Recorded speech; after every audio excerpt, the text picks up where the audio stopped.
रविवारी नाश्त्यात रोजच्या इडलीऐवजी बनवा नाचणीची इडली। पटकन नोट करा सोपी रेसिपी। रविवार हा सुट्टीचा दिवस असल्याने त्या दिवशी सकाळी नाश्त्यात काय बनवायचं असा प्रश्न गृहिणींना पडतो। त्यात महाराष्ट्रीयन कुटुंबात रविवारचा नाश्ता म्हणजे काहीतरी वेगळं खायला मिळणार असं ठरलेलं असतं। अशा वेळी कांदेपोहे, उपमा, शिरा, मेदूवडा, इडली, डोसा असे वेगवेगळे पदार्थ बनविले जातात।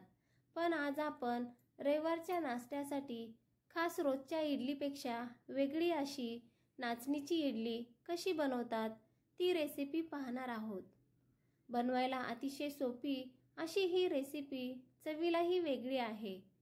चला तर मग नाचणीची इडली कशी बनवायची ते पाहू। साहित्य: नाचणी 2 वाट्या, तांदूळ 2 वाट्या, उडीद डाळ 1 वाटी, मेथीचे दाणे अर्धा चमचा आणि चवीनुसार मीठ।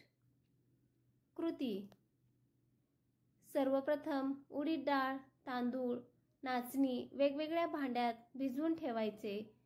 मेथीचे दाणे देखील एका भांड्यात भिजवत ठेवा। जवळपास 5 तास हे असेच ठेवायचे। त्यानंतर तांदूळ आणि नाचणी एकत्र वाटून घ्या आणि उडीद डाळ आणि मेथीही एकत्र वाटा। सगळं वाटून झालं की नीट एकजीव करा। चवीनुसार मीठ घालून हे मिश्रण शक्यतो रात्री फुगण्यासाठी ठेवा, म्हणजे सकाळपर्यंत पीठ छान फुगेल। शक्यतो हे मिश्रण मोठ्या भांड्यात ठेवा, कारण ते खूप फुगलं तर ते भांड्यातून बाहेर सांडतं।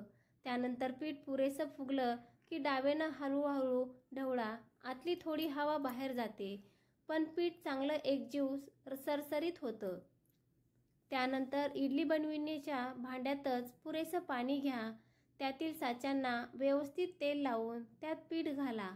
पाणी उकळलं की त्यात इडलीचा साचा ठेवून झाकण लावा। 12 ते 13 मिनिटं इडल्या चांगल्या वाफवा। वाफेद्वारे येणाऱ्या वासावरून तुम्हाला अंदाज येईल की इडल्या तयार झाल्या आहेत की नाही। आता तयार इडल्या थोड्या थंड झाल्यावर त्या एका डिशमध्ये काढा। अशा प्रकारे तयार नाचणीच्या इडल्या तुम्ही चटणी किंवा सांबार बरोबर खाऊ शकता।